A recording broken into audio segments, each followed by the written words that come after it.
Waouh.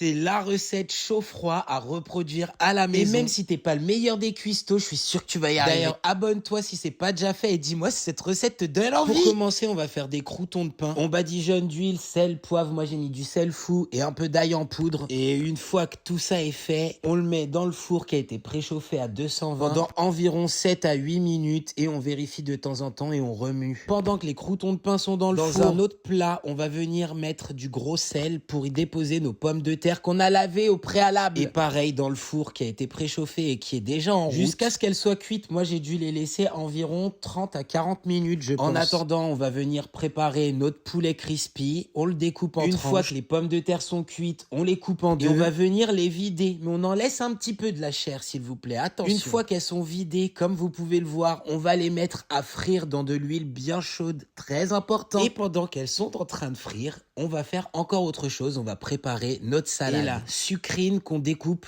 en petits morceaux. Si vous avez du cheddar déjà en morceaux, c'est génial. Sinon, on râpe notre cheddar en fines lamelles. Si vous avez votre sauce César déjà prête, c'est génial. Sinon, on en prépare une. Il y a déjà des vidéos sur mon compte. Et une fois que tout ça c'est prêt, on mélange le tout avec de la sauce César. Maman. Et quand vos pommes de terre sont bien frites, on les remet au four quelques secondes avec un peu de parmesan à l'intérieur. Normalement, ça vous donne ça. Vous venez déposer vos lamelles de poulet encore croustillantes. Et là, on assemble le tout avec de la salade. Vraiment partout, comme si on voulait tout remplir. On y redépose un peu de parmesan, un peu de croûton, on y rebadigeonne un peu de sauce et là,